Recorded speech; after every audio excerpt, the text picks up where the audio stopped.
Olá, seja muito bem-vindo, muito bem-vinda ao Anima, esse canal que fala sobre psicanálise, espiritualidade e teologia. Para quem não me conhece, me chamo Herbert, sou formado em teologia pela Universidade Metodista de São Paulo, pós-graduado em pregação, exegese e exposição bíblica pela Batista do Sul e também psicanalista pela New England Institute of Psychoanalysis em Boston.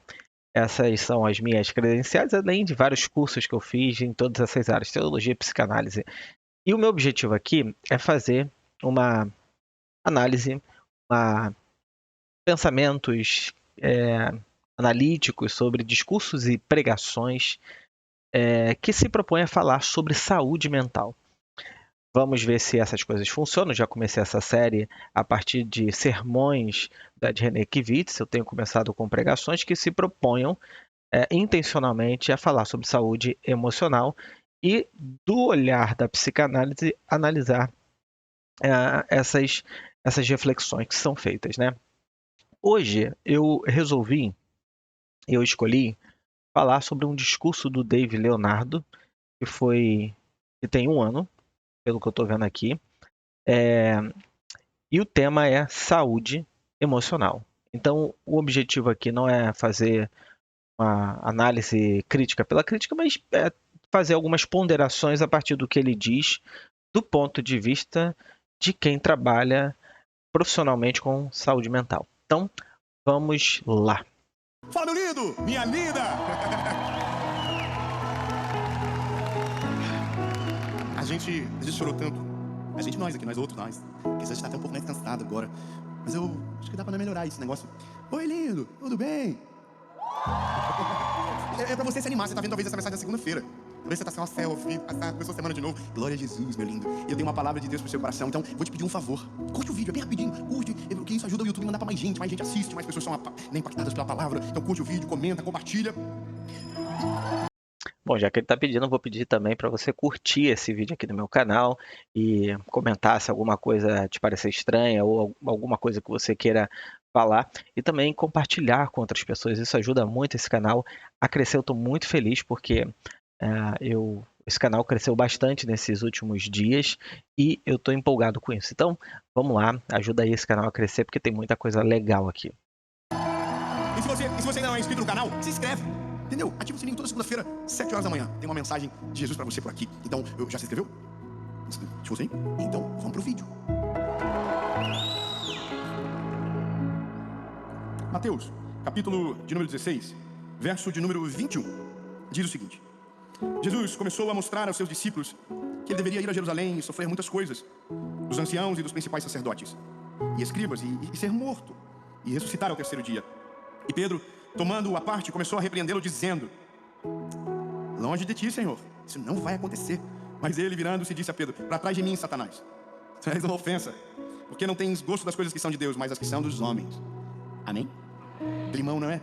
Imagina, irmão, do nada Pedro levou uma mijada épica na frente de todo mundo. Lá em casa, quando um dos filhos leva uma bronca, a gente já pegou o jeito. Todo mundo diz: nossa, levou uma mijadinha. Então, de vez em quando a gente sente um cheirinho lá em casa, alguém levou. Só que, irmão, uma coisa é você levar uma, de um ser humano normal.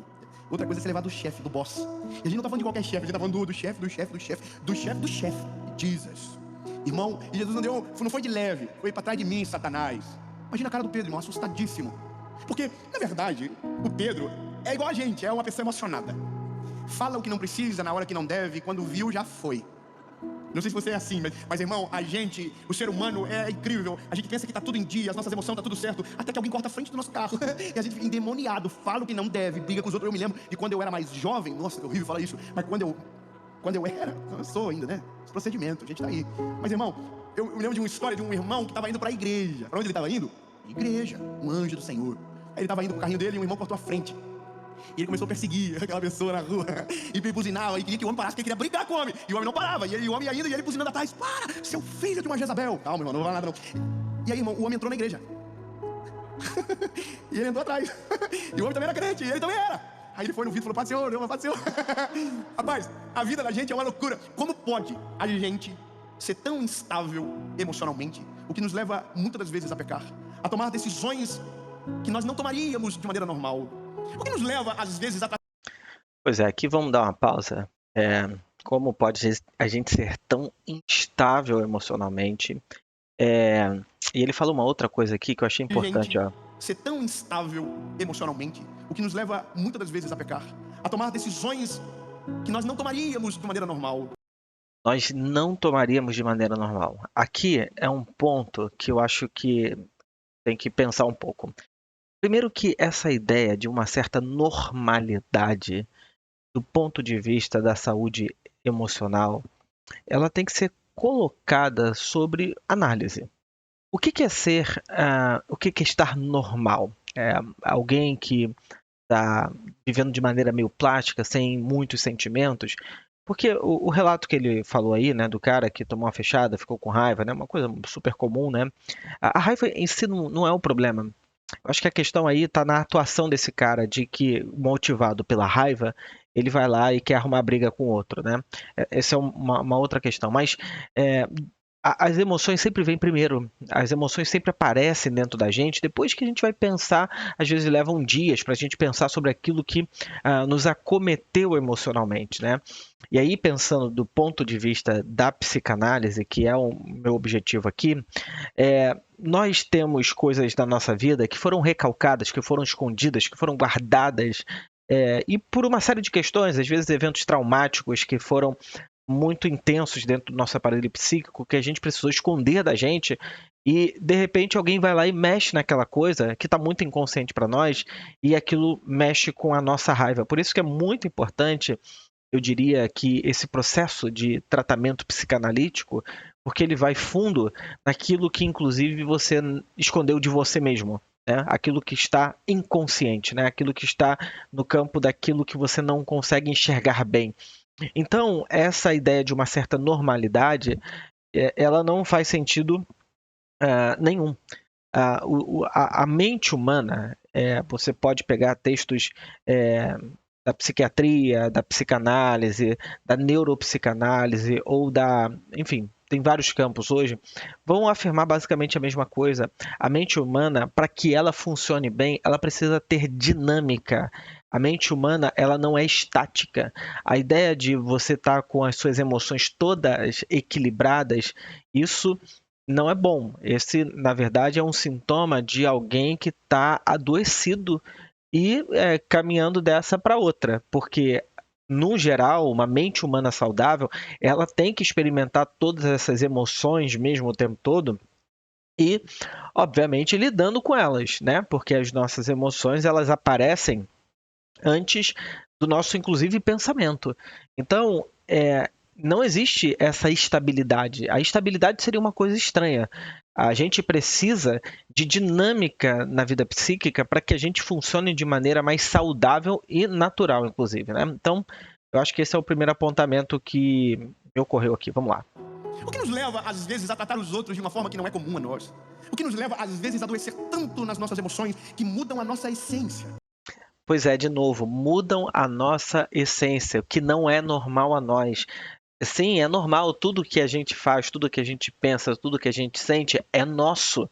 É essa desconexão para que eu não tenha que lidar com os meus objetos, com esses sentimentos, melhor dizendo, né, para tornar mais fácil aqui, com esses sentimentos que para mim são asquerosos, são feios, são ruins.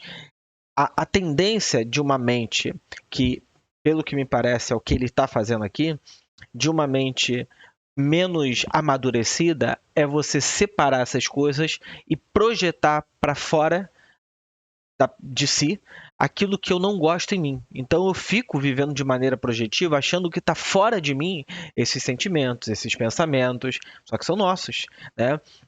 Inclusive, se a gente fosse pensar assim teologicamente, quando você vê Tiago capítulo 1, ele diz que o desejo, quando consumado, quando praticado, ele produz morte. Então, e Tiago vai dizer, ninguém ao ser tentado, diga eu estou sendo tentado por Deus, porque Deus dá ninguém tenta, Tiago 1, né? Então, tudo o que nos habita, todos os sentimentos que eu tenho, todas as percepções da realidade que eu tenho, são meus, né? Esses sentimentos, essas realidades que eu vou experimentando, são todos meus. Então, compreensão já é bastante assim complicada. Essa fala dele é bastante complicada. Porque eu vou te falar, lindo, tem gente que não é que ela nasceu amarga, ela se tornou amarga. Não é que ela é irritada, ela se tornou. Ou às vezes até tá tudo bem, mas quando ela vê, ela é uma versão que ela não gostaria. Pedro é essa pessoa. Pedro mostra desde o início, quando Jesus o encontrou, que ele não é um discípulo normal, ele é da pá virada.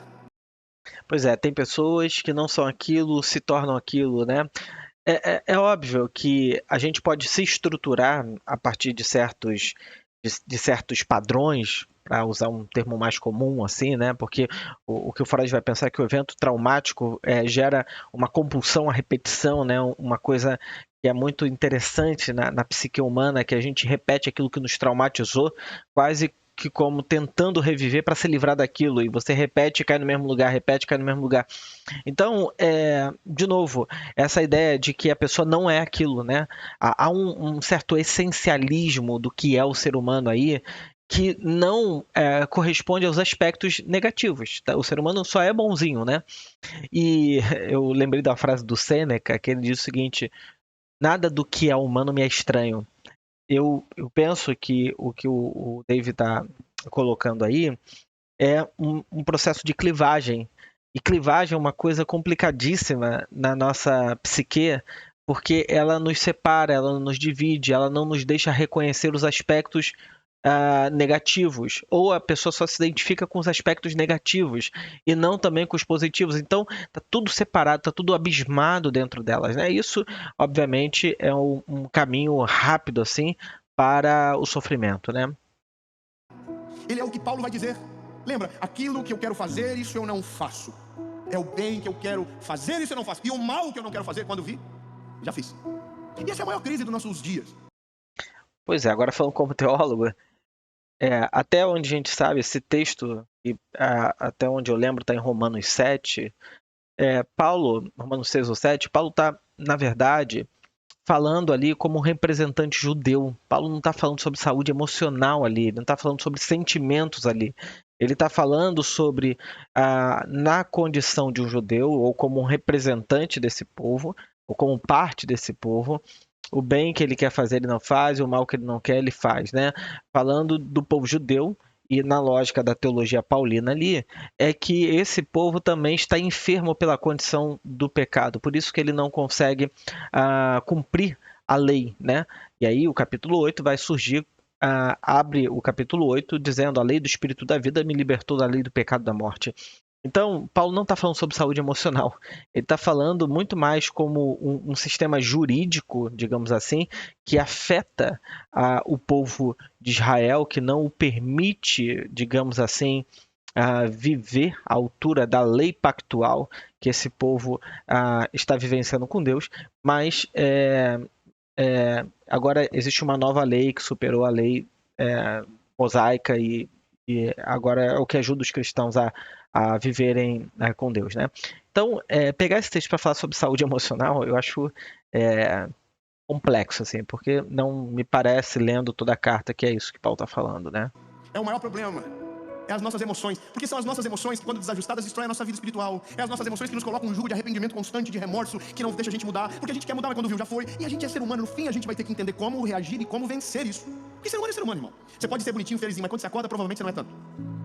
Tem algumas coisas que desequilibram as nossas emoções. Eu quero que você saiba. Primeiro, o cansaço. Isso é uma das coisas que mais destroem as nossas emoções. Cansaço. Fadiga. Quando a gente vê, a gente se torna outra pessoa. E não é que se torna outra pessoa, a gente é. Só que a gente consegue esconder isso. Pois é, a primeira coisa, uma das que mais destrói as nossas emoções é o cansaço. Olha, deixa eu falar uma coisa, né? O cansaço realmente é um problema, né? A gente sabe que o sono ele repara, né? Ele organiza o nosso mundo interno. Mas o cansaço, sem sombra de dúvidas, não digamos assim, a coisa que mais destrói a nossa capacidade de ter saúde emocional, né? Não é. Cansaço pode potencializar algumas coisas, né? Pode desorganizar um pouco a nossa cabeça. A gente sabe que o sono é importante, mas falar que é a coisa que mais prejudica. Vou dar um exemplo. Existem pessoas que aparecem na clínica que dormem um dia inteiro. Elas estão fisicamente descansadas, só que emocionalmente completamente desorganizadas. E por quê? Porque nós temos a capacidade interna de nos desorganizarmos. Isso não tem a ver com o nosso corpo físico. Por isso que para nós, psique e soma, corpo e mente, o corpo e aparelho psíquico, eles se misturam. Mas não dá para eu dizer que se eu estiver cansado, eu talvez tenha menos condições, por exemplo, uma pessoa muito cansada tenha menos condições de tomar boas decisões, de escolher melhor. Obviamente, isso é verdade. Mas não é verdade que uma pessoa descansada ela vai ter saúde mental, entendeu? Esse é o ponto que eu estou tentando trazer aqui, de que uma coisa não necessariamente leva a outra. As coisas não necessariamente estão tão causa e efeito assim, né? Então, eu acho que é uma coisa a se pensar, né? Por exemplo, eu sou brabo. Eu sou irmão. Sou meio do malzinho às vezes. Eu tenho uma vontade de falar umas coisas, de brigar de vez em quando. Na internet, então, Jesus, que vontade que eu tenho de fazer uns vídeos react. Mas não posso. Mas tem vezes, irmão, que se a gente não cuidar, a gente solta. Eu tive uma experiência agora essa semana, como eu estava preparando essa mensagem, Deus deixou. Deus deixou. Deus não só deixou aqui, Deus armou. Deus falou assim, não pode fazer, que ele vai cair no golpe. Irmão, eu cheguei de uma viagem, tive que ir pra outra viagem, aquela confusão da vida da gente, de pegar voo de madrugada e sai e não dorme direito. Então, quando a gente não dorme direito, a gente já não é uma pessoa tão boa, né? A gente não é um pregador assim, nossa, que vontade de falar de Jesus que eu tô agora. Não, a gente é normal. E aí, irmão, eu tô no aeroporto 5 horas da manhã, depois de 3 horas voando, cheguei pra ficar numa sala quietinho, descansar um pouco a cabeça, tomar uma água e esperar o voo da conexão. E é uma sala que eu já fico muitas vezes. E eu sempre vou com o cartãozinho pra aquela sala no telefone, porque eu não ando com o cartão, eu perco. Então eu levo o telefone. E aí eu cheguei, irmão, naquela sala, 5 horas da manhã, depois de 3 horas de voo, cansado, oprimido, né? Não, Jesus. Tinha fila pra entrar na sala. Ei, irmão, quem é brasileiro sabe, a gente já começa dentro da gente. Olha aí, ó. Por isso que o Brasil não vai pra frente. E aí, irmão, é o negócio de sair do programado. Pedro saiu do programado. Pedro tá emocionado, ele tá apaixonado por Jesus, ele tá encandecido por aquilo. Então a única coisa que ele não quer é que Jesus vá embora, mas aquilo é o propósito dele. Ele não tem o que dizer, mas quando viu, disse. Porque disse, perdeu a oportunidade de ficar calado. Irmão, eu tô na fila. E aí eu começo a me irritar. Tá uma parte da minha equipe comigo, e eles começam a ver que o meu corpo, meu semblante está mudando. Aí eu olho pra mulher assim, de revesguei, assim. Falei, querida, quando a gente usa a palavra querida, porque já não é mais querida. Querida, vai demorar muito porventura outrora, porque isso não deveria ser uma sala de descanso. E aí, irmão, a mulher olha pra mim com um semblante de paz, que irrita quem tá irritado, e diz, 2 minutinhos, moço. Oh, olhei no relógio, não era 2, passou 4, passou 5. Só que a moça que estava fazendo o registro não era a que me respondeu. E a que estava registrando estava quietinha, de cabecinha baixa. Então quando eu cheguei, a moça que havia me respondido 2 minutos já estava com ódio alimentado sobre minha pessoa, porque havia chamado a atenção, talvez da incompetência daquele momento. Olha pra mim e diz, esse seu cartão a gente não aceita. Só que aí, irmão, o bem que eu quero fazer, isso eu não faço. Agora, o mal que eu não quero fazer, quando eu vi, já fiz, irmão. Aí eu olho pra ela e disse, minha linda, que eu chamo de linda também quando eu estou bravo. Eu falo assim, me dê a maquininha aqui que eu vou passar pra mostrar pra você que dá pra passar. Porque eu já passei centenas de vezes aqui. E nisso, irmão, que eu estou perdendo a linha, aumentando o tom de voz, ficando irritadinho. A moça do lado olha pra mim e diz, Dave? Foi segurar na mão de Deus. Ela falou, passei a madrugada toda assistindo você. Calma, irmão, sem Jesus tem poder. E eu... Irmão, sem perante Jesus, eu falei assim, ah, meu Deus, pronto, perdi um ouvinte, desviei a família toda. Só que acho que ela não viu, sabe? Só que eu, mesmo assim, eu comecei a me justificar pra ela. Tá vendo que a gente tá cansado? Eu tô falando que a noite toda você vê, a gente prega pros outros de madrugada, a gente nem sabe que tá pregando. E aí, irmão, eu saí dali com um negócio no meu coração. Irmão, a gente precisa aprender rápido a colocar as nossas emoções em dia pra não passar vergonha. Porque o pior não é só escandalizar alguém. O pior é quando você naquele dia faz o que não deveria fazer e que impacta a sua vida pra sempre. Pois é, aqui eu acho que tem uma coisa meio narcísica, né? Da imagem, assim, talvez do pregador, da imagem da pessoa idealizada na cabeça do outro, que eu não posso quebrar um pouco essa imagem, né? O que para mim é um ponto contraditório, né? Porque as emoções, elas não são ruins nem boas, né? As emoções são o que são. A gente vai dosando e dando destino a essas emoções, esses sentimentos, à medida que a gente cria uma maturidade mental para fazer isso, né? Porque, de fato, se ele tem acesso ao portão lá da sala VIP, né? E a pessoa diz que ele não pode, mas ele já entrou várias vezes e o cartão dele, a conta dele diz que ele pode, se irar com essa situação, ficar raiva, estressado com essa situação, não necessariamente é ruim. E pelo que eu entendi, ele não se colocou de maneira assim grosseira com aquela mulher, né? Ele ficou irado, ficou com raiva, estava cansado, e a raiva, ela não necessariamente é uma coisa negativa. A raiva a raiva que eu digo, né? Esse sentimento de agressividade é uma coisa que nos ajuda e nos move para a vida. Então, é óbvio, eu não posso usar a minha agressividade para romper o laço social, ferir alguém, bater em alguém, esse tipo de coisa, né? Mas quando eu uso a minha agressividade de maneira saudável na cultura, me coloco, me defendo, me protejo as pessoas que eu acho que são importantes, me coloco numa situação de injustiça, isso não é problemático. Só que me parece, obviamente eu não estou fazendo aqui estou me tornando psicanalista do David Leonardo, mas é que teve um sentimento narcísico. Ele ficou preocupado com a imagem dele diante daquela mulher que o admirava. Como é que ele vai quebrar essa admiração? Pois é, eu acho que aí é um jogo assim que a religião tem muito, especialmente com as pessoas que são líderes, né, da religião, que é, de certa maneira, valorizar muito esse sentimento narcísico, quase como quem diz, olha, eu sou essa pessoa idealizada como está na sua cabeça, né? Mas eu acho que isso é uma coisa que precisa ser relativizada, porque esses sentimentos não são negativos, né? Jesus mesmo, por exemplo, chega no templo, a agressividade dele faz ele levantar a mesa de cambista, dar chicotada. Se o David Leonardo fosse filmado fazendo isso, talvez para ele seria um constrangimento muito grande, pensar, meu Deus, a minha imagem e tal. Mas é um sentimento bastante narcísico, né? E parece que ele ficou incomodado com isso. Ela me perdoou, graças a Jesus, ela pediu uma foto no final. Então eu acho que não era pra uma denúncia, era talvez só pra... Mas eu vou te dizer, lindo, nós vivemos uma vida onde muitos... Pois é, ela me perdoa. Perdoa do quê? É um discurso que parece assim interessante, mas é um discurso bastante paranoico, porque uma pessoa bastante narcísica, ela pode cair numa certa paranoia com a própria imagem dela, com a percepção que as pessoas estão tendo dela, porque ela não tem do que perdoar ele. Ela me perdoou. Eu sei que isso é uma brincadeira, mas como diz o Freud, a gente usa a brincadeira, o xiste, para falar um monte de verdade, né? Então, aparece uma certa culpa, que não é culpa, é uma ansiedade persecutória, paranoica, narcísica, em que ele está tendo que lidar com a imagem dele de maneira a protegê-la. E aí ele precisa desse perdão para tentar reparar internamente, talvez, um pouco essa imagem narcísica que ele tem dele mesmo. de nós não somos mais quem nós éramos, porque perdemos a noção, porque deixamos escapar as coisas, cansamos. A vida, as tempestades vão dominando o nosso coração, vão mudando a nossa forma de falar, vão mudando a nossa forma de viver. E é por isso que as emoções precisam ser tratadas através da palavra de Jesus.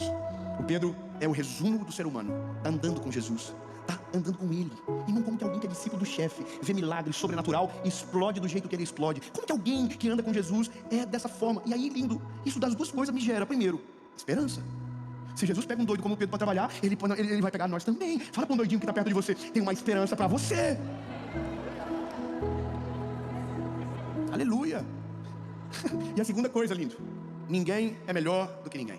O que a gente precisa aprender urgente é como a gente resolve. E é por isso que eu precisei cavar algumas coisas da palavra para entender, sabe? Quando eu vejo Pedro, eu preciso, para entender o que melhora, caminhar até o final da história dele.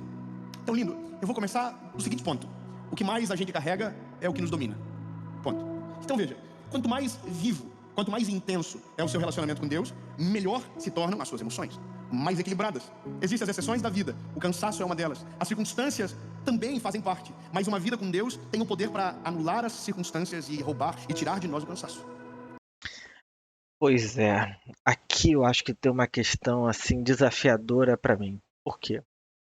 Sou teólogo, psicanalista, lido com igreja e lido com pessoas há muito tempo. Eu acho que esse discurso de que quanto mais você está próximo de Deus, melhor ficarão as suas emoções, né? Mais equilibrado emocionalmente vai ficar. Eu vou dizer uma coisa que talvez seja difícil entender. Eu não acho que isso é totalmente verdadeiro.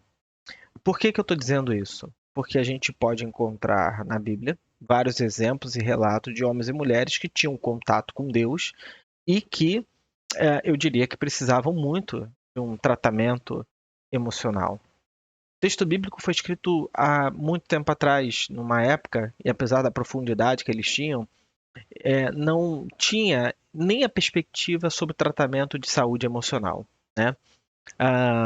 Bom, tendo dito isso, eu vou pontuar, como alguém que lida com a igreja e também com a clínica psicanalítica e tem pessoas religiosas no geral, é, essa perspectiva ela não se confirma. E isso é uma coisa muito interessante, porque seria a mesma coisa, e no passado já foi dito assim, né? Se você andar com Deus, você não vai ficar doente. Kenneth Reagan, por exemplo, uma pessoa que pensava isso, né? Que criou toda essa teologia carismática e sustenta teologias como o do Seminário Carisma, da Nova Igreja, R.R. Soares, Edir Macedo lá atrás, toda essa perspectiva de que se você crê em Deus, você não fica doente. Me parece que hoje, no mundo religioso evangélico, está parecendo a mesma coisa, só que de uma forma não mais de saúde física, mas com a saúde emocional. Só que na prática, assim, você olhando a realidade, né? A realidade é um imperativo do qual ninguém escapa. Isso não é verdade. As pessoas, e hoje o Brasil é um dos países que mais consomem ansiolíticos, remédios para lidar com os dilemas de saúde emocional e graças ao bom Deus, as pessoas estão procurando tratamento para os seus dilemas emocionais. Então, nós devemos tomar muito cuidado com esse discurso que diz que se você estiver com Deus, você vai ter uma boa saúde emocional. Cuidado, porque isso não é necessariamente verdadeiro. Apesar de saber que a experiência com Deus, a experiência da fé, ela sim, ela melhora a qualidade. A gente sabe que pessoas que têm fé, que têm espiritualidade, elas melhoram às vezes mais rapidamente de certos adoecimentos emocionais, porque a fé, a esperança que elas nutrem, ajudam elas a se organizarem um pouco melhor. Mas cuidado, porque esse discurso aí, ele pode ser bastante onipotente e criar a falsa sensação de que se eu não estou conseguindo ter saúde emocional é porque eu ainda não cheguei lá no meu relacionamento com Deus. E isso pode gerar uma série de sofrimentos, angústias emocionais e que com certeza precisam de tratamento com uma pessoa qualificada, né? Um psicanalista, um psicólogo, um terapeuta que possa ajudar a pessoa a lidar com esses conflitos. Eu indicaria sempre a psicanálise. Acho que das perspectivas do tratamento de saúde mental ainda é a mais profunda, ainda é a mais intensa. Então, eu diria, cuidado com esse discurso. A ter discernimento. Então, a caminhada do Pedro vai mostrando quem ele é. Vai mostrando que ele é um ser humano comum, vai mostrando os desequilíbrios. Eu já preguei centenas de vezes sobre isso, mas uma das coisas que sempre passei desapercebida é sobre isso aqui. Porque o que Jesus está falando é a missão da vida dele. Ele está dizendo, eu vim para isso. E o que Pedro está fazendo não, ele está fazendo uma média com os outros, eu não sei exatamente o que ele está pensando, mas o que Jesus disse é que ele não está sendo ele está sendo usado pelo diabo. Irmão, o nosso cansaço, o nosso desequilíbrio dá lugar para uma voz que não é nossa. Olha o perigo. Então, se vivemos... Pois isso aqui é bastante complicado. Nosso cansaço, olha só, ele está dizendo que cansaço, uma dimensão física, emocional, dá lugar a uma voz que não é nossa. Isso é a mãe de toda paranoia. A pessoa pode, com esse discurso, projetar para fora dela aquilo que ela não reconhece nela, mas é dela. Esse discurso, ele gera pessoas bastante complicadas, projetivas, paranoicas, que não assumem os seus BOs. Então, saibam de uma coisa, tudo o que é nosso, tudo o que fazemos, não veio de fora de nós. É nosso, é parte de quem a gente é. Então, eu tomaria cuidado. Bom, ele está pegando a ideia aí do diabo, né? Bom, a gente tem que compreender uma coisa.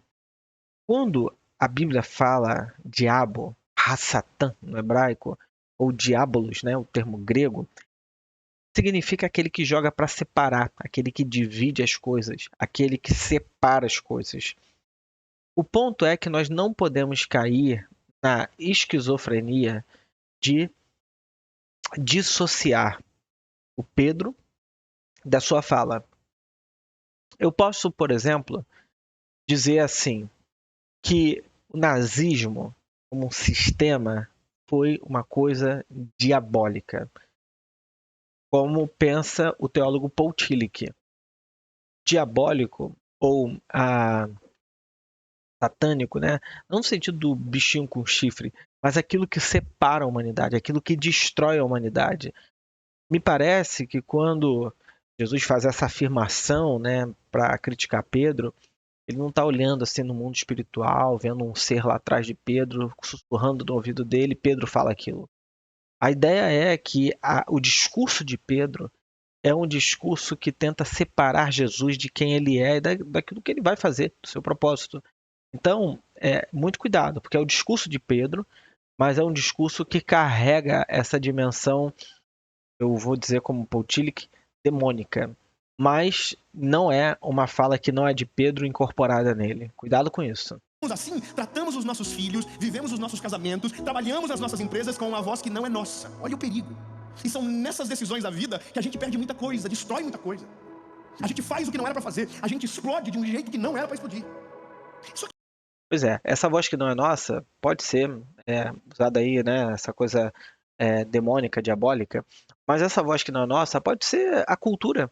Né? A gente vai importando para dentro da gente discursos e pensamentos que nos habitam, mas que esmagam o nosso verdadeiro eu, a nossa identidade. Então, é muito importante pensar que nós carregamos na vida, ou podemos carregar, muitas vozes, muitos pensamentos, muitas maneiras de lidar com a realidade que não são nossos, no sentido de que a gente não filtrou bem aquilo. Especialmente pessoas muito porosas emocionalmente, elas vão introjetando tudo o que vem de fora de maneira a tentar viver a partir daquilo que não é dela, é do outro.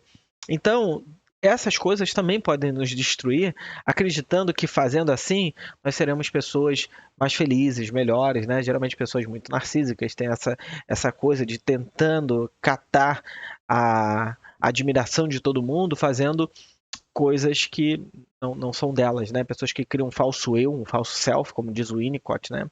Também podem incorrer nisso, né? Porque aqui, lindo, se você observar na vida, teve gente que fez algumas coisas que não teve que nunca mais como voltar atrás. Lindo, uma palavra lançada no vento, ela não volta. Ela foi. Quantas vezes usamos palavras que feriu quem nós amávamos? Quantas coisas a gente fez porque nossas emoções não estavam estáveis, que feriram pessoas e afastaram de nós, amigos que perdemos, relacionamentos que se foram, e às vezes coisas da nossa vida que estão atrasadas há muito tempo, porque a gente foi precipitado em nossas emoções. Sempre para aqui. Olha para a Bíblia. Homens que as emoções dominaram, tiveram histórias tristes. Davi foi dominado pelas emoções. Homens que as emoções dominaram tiveram histórias tristes.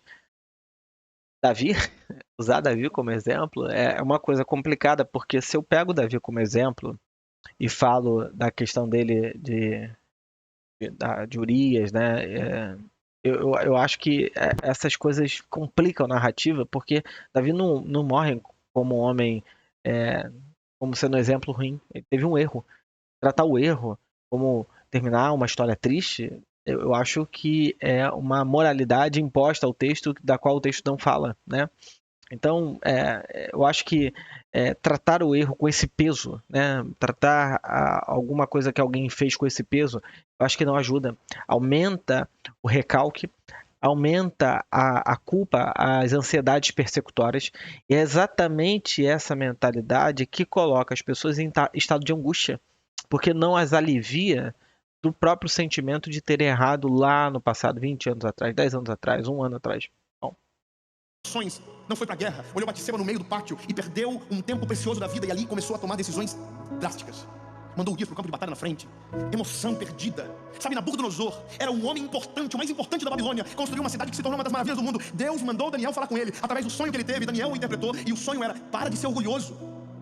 E aí a Bíblia vai dizer que ele não ouve, as emoções o dominaram, a voz não é mais a dele. Ele está caminhando pelo palácio dizendo: isso tudo aqui é meu, fui eu que fiz, é para minha glória. E aí do céu ouviu-se uma voz: o reino passou de ti. Perdeu. Pois é, as emoções não são mais as deles, né? As dele. Então, eu fico pensando que talvez o David Leonardo que está falando aí, ele tem uma percepção antropológica muito positiva, muito boazinha. Eu acho que talvez se ele tivesse uma percepção teológica clássica, né, arminiana, calvinista, ele talvez teria uma visão um pouco mais pessimista da nossa humanidade. Mas parece que ele tem uma visão positiva, muito positiva, sem considerar os aspectos antissociais e anticulturais e complicados do ser humano, né?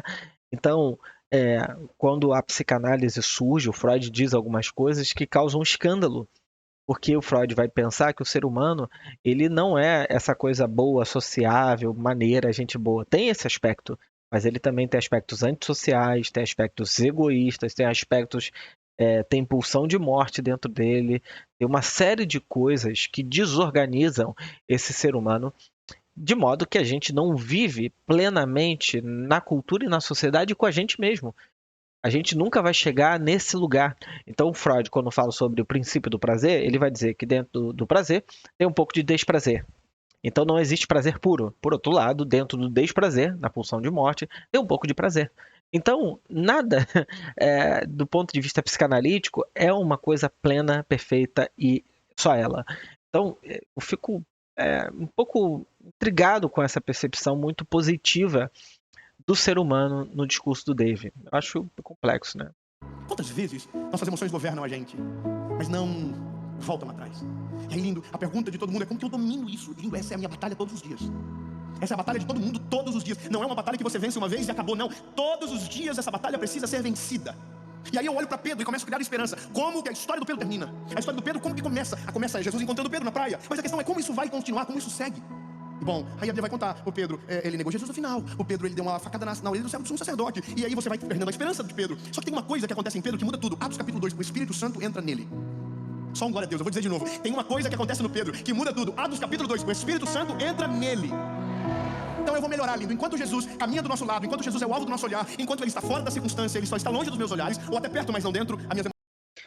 Olha só, se ele considerar o texto bíblico, você vai descobrir que antes de Atos 2, lá depois da ressurreição, a Bíblia diz que Jesus soprou sobre eles o Espírito Santo.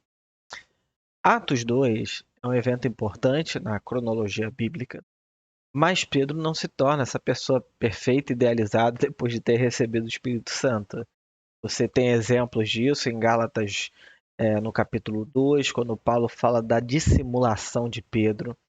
Você tem eventos, próprio livro de Atos, em que Pedro ele tem uma resistência enorme para que o evangelho seja comunicado aos gentios.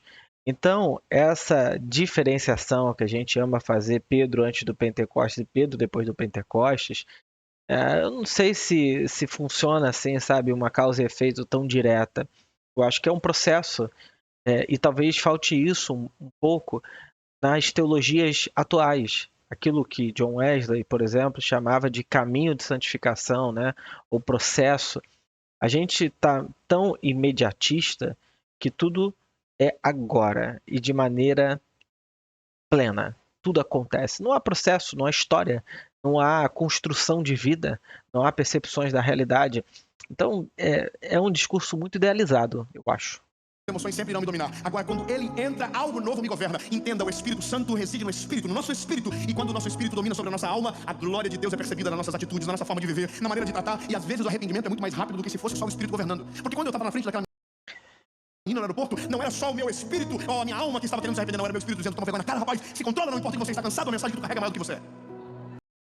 A mensagem que você carrega mais do que você. Pois é, eu acho que é uma coisa meio narcísica de novo aqui, né? Mas, bom, o ponto é o seguinte. Essa história, né, de que quando o espírito entra, ele governa a alma, basicamente as emoções, porque dentro dessa teologia tricotômica, né, corpo, alma, espírito, você tem uma alma que ela é meio desordenada, né, desorganizada, e que precisa de um espírito para colocar ordem nisso aí, né? Bom, eu diria o seguinte, o que governa a nossa vida é um eu amadurecido, uma consciência amadurecida capaz de dar destino às emoções. Agora, é óbvio, como diz o Freud, sempre vai restar um pouco de neurose, um pouco de conflito dentro do aparelho psíquico, de modo que a gente não consegue ser plenamente organizados no sentido de não ter mais conflitos internos. A vida psíquica é uma vida conflitiva e o conflito não necessariamente é ruim. O conflito ele tem que ser trabalhado, administrado de modo que ele seja, ele receba uma ordenação boa, né? Como eu usei o exemplo da agressividade, as pessoas pensam, não, agressividade é um sentimento ruim. Não necessariamente, depende do que você faz. Existem profissões que precisam muito da agressividade, não estou falando de agressão, do sentimento agressivo para você colocar em ordem algumas coisas. Por exemplo, um juiz, um advogado, ele tem que ter uma certa agressividade para a vida, para lutar por justiça, por exemplo. Ah, enfim, outras profissões também, mas o ponto é o seguinte: ah, essa ideia, né? Eu acho essa ideia muito complexa, o que ele está dizendo aí. Eu acho, e na prática, quando eu acho, pensando psicanaliticamente, não querendo ser muito incisivo, mas na prática isso não funciona. Essa é a grande realidade. Essas dimensões, porque o que, bom, lendo o texto bíblico, parece que o Evangelho produz em nós é uma consciência nova. E essa consciência que ordena as nossas ações.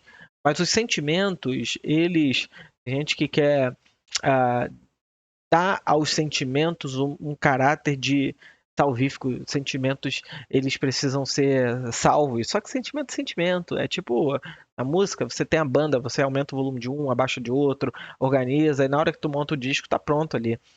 Então, sentimentos é tipo equalização. Você precisa de um pouco mais, um pouco menos. Não é esperado que uma mãe que veja uma criança correndo, indo em direção a uma rua movimentada de carro, fique passivamente. Ela precisa de agressividade para correr, para segurar aquela criança, para tomar de volta uma certa ira que faz ela se mover. Então, sentimento é igual a equalização. A gente precisa de um pouco mais, de um pouco menos. De outro modo, quando você está discutindo com alguém, você tem uma certa agressividade ali, só que tu não pode passar da agressividade para ação, para bater na outra pessoa. Então, equaliza, equaliza, equaliza. E me parece que o processo que o evangelho produz na pessoa é um processo de equalização, de modo que ele não vai se tornar uma pessoa zen. Isso é budismo, sei lá, isso é outra religião. Ah, bom, eu acho primeiro essa coisa de tricotomia, corpo, alma e espírito, é uma coisa bem complicada, né? Pela própria antropologia bíblica, quando você pega Gênesis 2, que é o relato da criação, fala que Deus criou um bonequinho e soprou nele fôlego de vida, e o ser humano se tornou uma alma vivente, um Nefesh Hayah. A ideia ali é que ele se tornou um ser vivo. O que é o ser humano? É um ser que tem essa materialidade com o fôlego de Deus, e isso é o ser humano. Ele é um total, ele é um integral, ele é uma totalidade, ele não é coisa separada, isso é coisa grega, é coisa neoplatônica que entrou na corrente da teologia e ficou como esse discurso, espírito, corpo, alma. Aí as pessoas pegam um único versículo lá em Tessalonicenses para justificar essa tricotomia. É uma coisa assim, gente, me desculpa, muito complicado. Jesus, por exemplo, nunca falou disso. Então, cuidado com esses discursos que parecem dizer tudo, mas é complicado isso aí. E é isso, o Espírito nos constrange, nos faz dar a meia volta e voltar atrás e pedir perdão rápido. Se às vezes escapa, a gente precisa ter o Espírito Santo para nos ajudar a correr atrás e refazer a rota. O problema é, quem é dominado pelas emoções durante muito tempo, colhe decisões de longo prazo que não gostaria. Quem é dominado pelas emoções do tempo. Bom, vamos continuar. Eu vou te falar, lindo, é terrível isso. A gente, e talvez você que está ouvindo essa mensagem, se encontra exausto emocionalmente. E a pessoa exausta emocionalmente é mais difícil de pregar para ela. Porque para ela nada mais faz sentido. Nada mais dá esperança. Ela está tão cansada que ela não para mais para ouvir. Porque já foi. Muitas palavras lançadas, muitas decisões tomadas. E essa é a maior preocupação do nosso tempo. A geração mais acelerada e a mais perdida da história. E aqui, lindo, quando a gente caminha na história do Pedro. Pois é, aqui a gente tem que fazer uma pontuação. A geração mais acelerada, a geração mais perdida. Eu acho que esses discursos à geração, uma coisa meio totalitária, né? Totalitária não, uma coisa meio generalizante, assim, uma coisa abrangente. Pois é, cada geração teve suas próprias questões. A nossa lida com o uso excessivo de telas, redes sociais, mas vale a pena ler um livro da Maria Rita Kell, O Tempo e o Cão, em que ela fala sobre a atualidade das depressões, dizendo que o processo, ele falou, a pessoa mais quebrada emocionalmente, mais dividida, ela tem mais fragilidade, mais difícil de ouvir. Eu acho que é o contrário. Essas pessoas estão tão desesperançadas que são as pessoas que procuram qualquer coisa que lhe dê algum alívio, alguma esperança. Não é à toa que essas pessoas correm atrás de tudo para que elas lidem com as angústias internas dela. Deveriam procurar análise, procurar um processo qualificado. E aí a outra coisa é que quando a gente pensa em mente acelerada, e isso tem muito a ver com Augusto Cury, né, que ele trouxe essa ideia de uma mente acelerada, a mente acelerada não é acelerada porque ela pensa rápido, é porque ela não tem contornos internos para que ela se organize.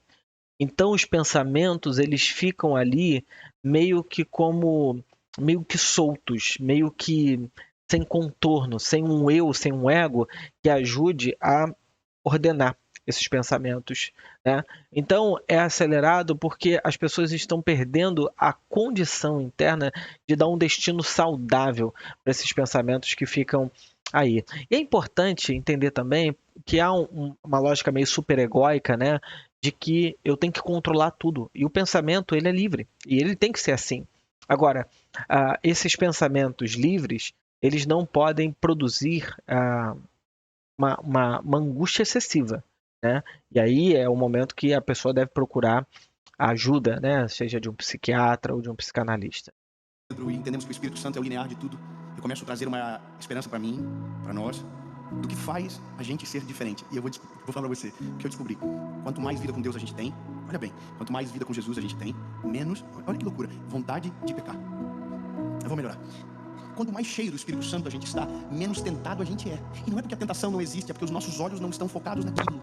Então, para ser bem claro com você, se você deseja que as suas emoções ao longo do dia estejam controladas, comece o dia no lugar certo e da maneira certa. A maneira que você começa o dia diz muito sobre como ele será. Então, se eu puder dar um conselho bem simples para você, não comece andando, comece ajoelhado na presença do Senhor Jesus, dizendo: Deus, eu preciso do Senhor na minha vida, eu preciso do Senhor ao longo do meu dia. As minhas decisões sem o Senhor são trágicas, mas quando dominadas pelo teu Espírito Santo, são carregadas de sabedoria e de colheitas excelentes. Portanto, Jesus, eu não quero andar sozinho hoje. Vai comigo por onde eu for, em nome de Jesus. Amém.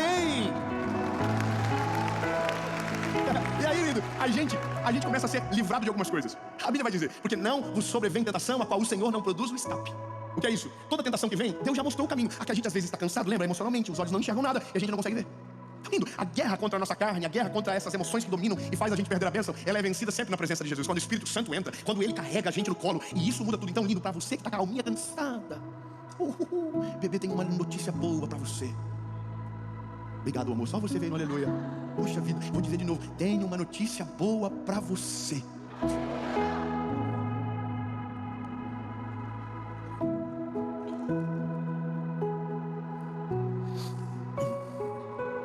Estou esperando a notícia? Escute bem. Por mais que a vida seja estranha aos nossos olhos, porque tudo é novo, nunca é igual, um dia é diferente do outro, algumas coisas são para sempre da mesma forma. Jesus nunca mudou, a sua palavra nunca vai mudar. Então eu tenho um conselho para você. E a notícia, na verdade, é o conselho. Palavra, o manual. Então eu vou ler só um texto para você e você me diz como se sente no final. Isaías capítulo 43, verso 3.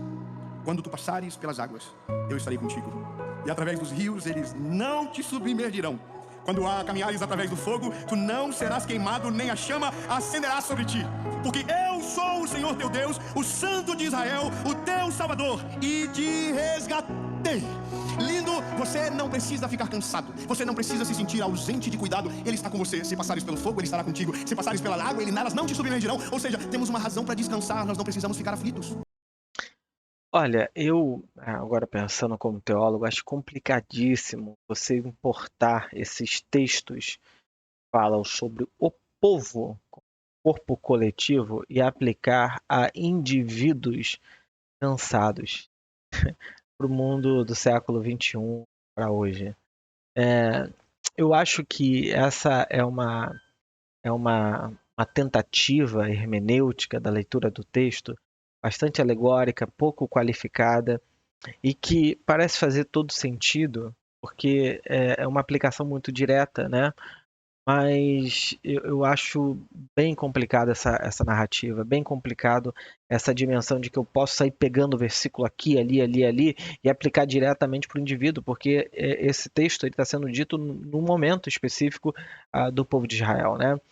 Então, bom, acho que valeria talvez uma análise mais exegética sobre isso e aplicar isso à saúde emocional. A pessoa se sente assim, é isso que eu estava precisando, só que não vai funcionar, né? Na prática não vai rolar. Nós só cansamos porque pensamos que estamos sozinhos e que governamos a história do nosso jeito. Não, bebê, não precisa. Se você quiser, existe um Deus do céu que governa todas as coisas, que caminha com você por onde você for. Não importa o tamanho da tempestade, não importa o tamanho do mar, não importa nada. Ele está sobre o governo de todas todas as coisas. Portanto, descansa a tua alma, isso é saúde. Lindo, eu estou falando para você agora, cansado, às vezes oprimido, sobrecarregado. Lembra da palavra? Deixe que venham até mim, que eu vos aliviarei. Isso é renovo para a alma. É Salmo 23, deixa. O Senhor é o meu pastor e nada me faltará. Deitar-me faz em verdes pastos, guia minhas águas tranquilas. A sombra, lembra, o teu cajado e a tua vara me consolam. Lindo, não precisa mais desesperar. E isso começa a mudar a gente de dentro para fora.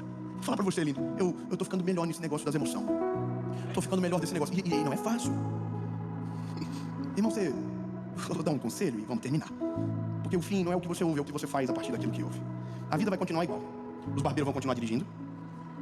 Os aviões vão continuar atrasando. Os boletos vão continuar chegando.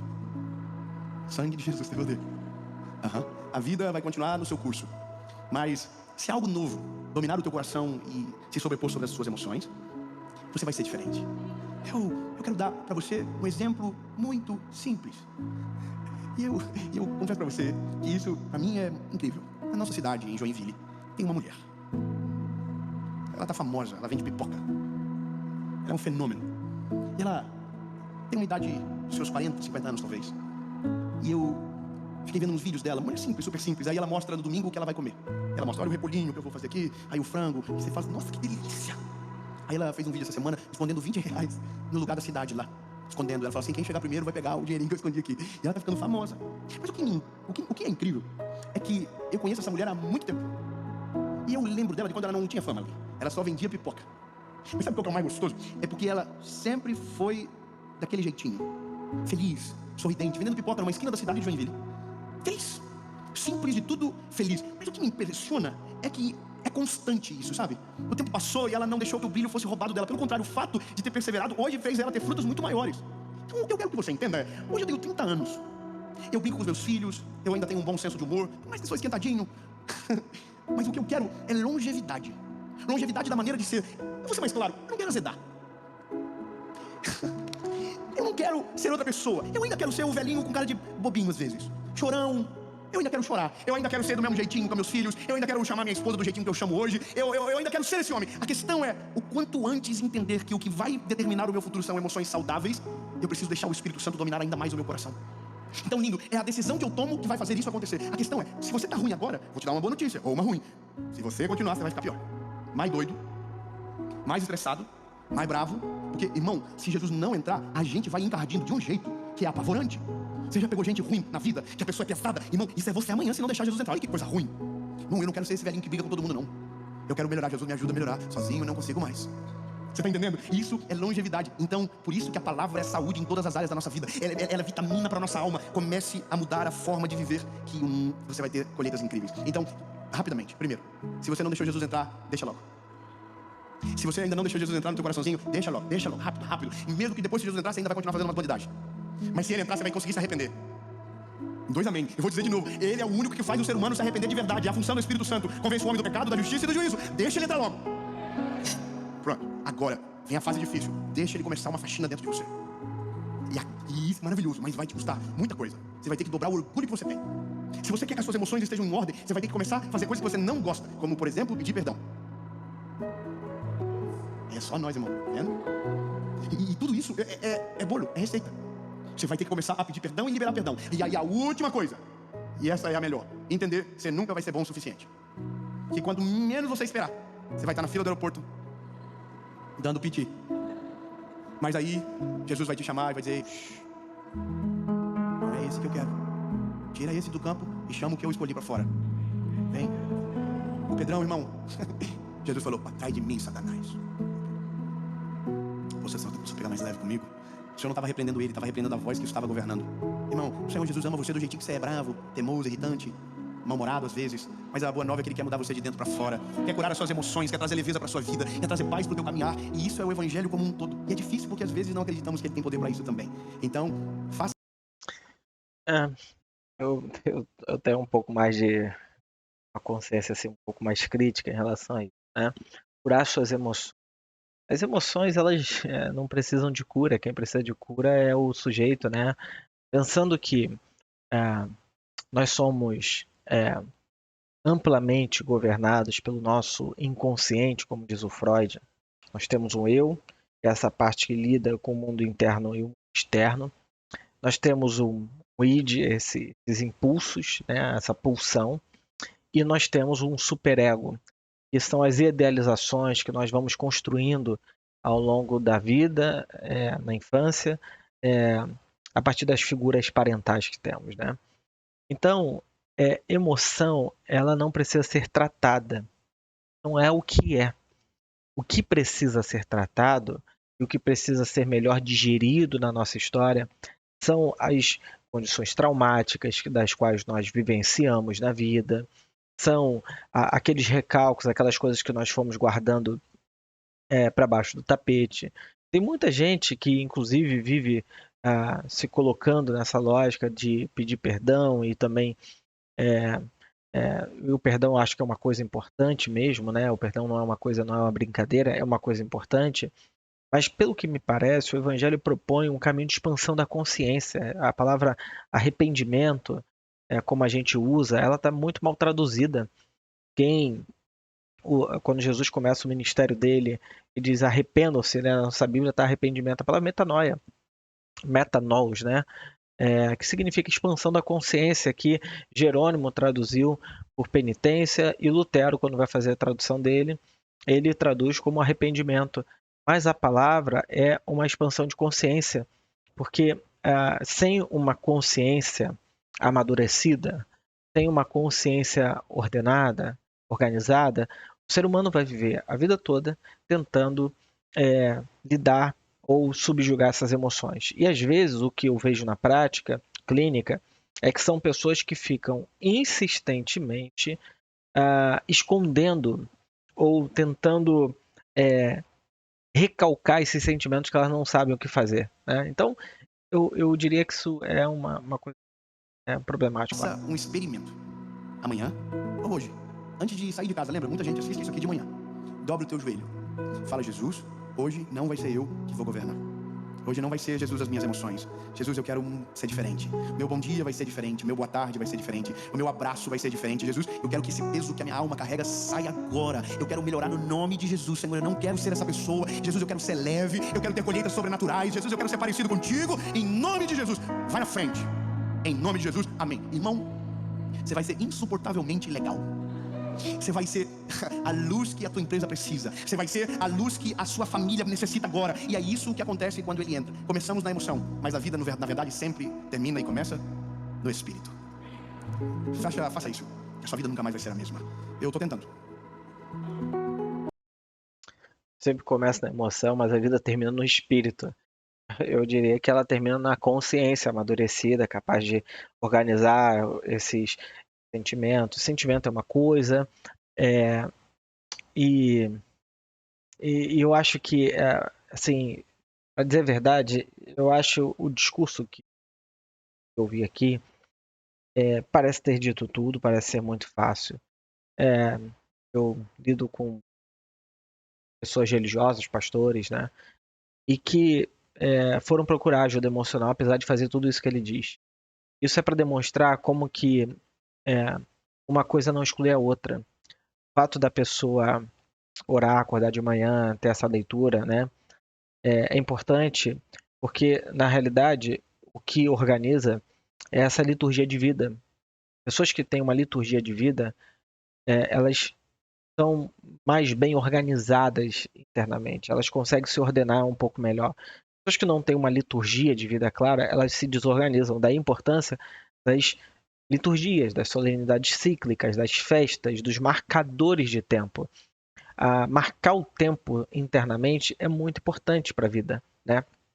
Tem gente que vai dizer, não, para mim o que funciona é acordar cedo e correr na praia. Isso é ótimo para mim, para minha cabeça.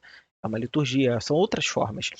Mas, bom, o que eu estou tentando dizer aqui é que ele oferece uma resposta, ao meu ver, uma comunicação assim, chega do ponto A ao ponto B, apesar que pelo caminho fica uma coisa confusa.